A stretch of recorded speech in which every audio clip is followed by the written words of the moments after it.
The observer is the observe, यानी दृष्टा ही दृश्य है, या हम इसको इस प्रकार भी कह सकते हैं, ऑब्जर्वर वह है जिसने जो ऑब्जर्व किया है।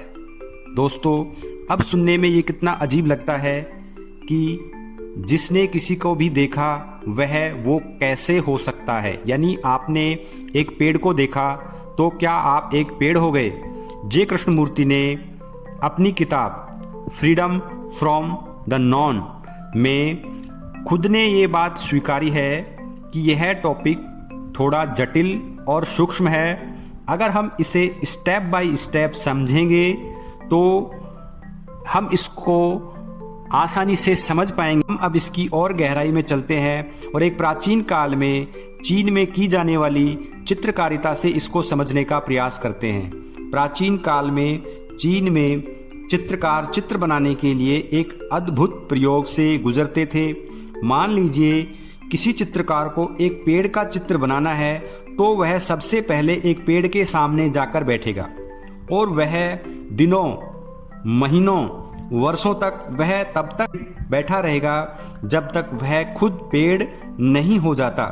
इसका मतलब है कि वह पेड़ और उसके बीच कोई अंतर या अंतराल नहीं बचता था, अर्थात दृष्टा और दृश्य के बीच कोई दूरी नहीं बचती थी। दृष्टा और दृश्य परस्पर एक हो जाते थे। अब वहां पेड़ के सौंदर्य को, हवा में झूमती डालियों को, सूर्य के प्रकाश में चमकती पत्तियों को अनुभव करने वाला अनुभव करता ही नहीं बचा, क्योंकि ऐसी स्थिति में चित्रकार तो संपूर्ण पेड़ हो जाता था और तब जन्म लेती थी उसकी जीवंत चित्रकला।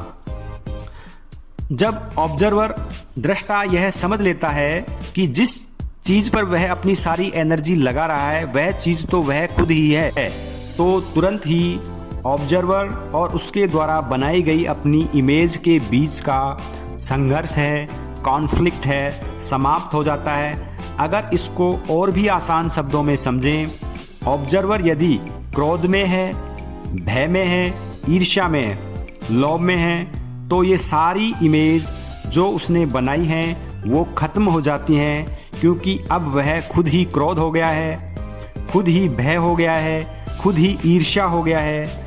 ऐसी स्थिति में दृष्टा व दृश्य के मध्य का द्वंद्व खत्म हो जाता है।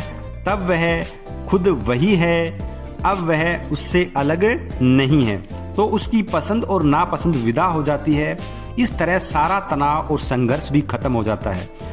अब कुछ भी शेष नहीं रह जाता, क्योंकि जो चीज आप खुद हैं तो आप कर क्या सकते हैं। आप न तो इसका विरोध कर सकते, न इससे भाग सकते, यहाँ तक कि आप इसे स्वीकार भी नहीं कर सकते, क्योंकि स्वीकार करने के लिए भी स्वीकार करने वाला तो चाहिए, और इसका विलोप हो चुका है।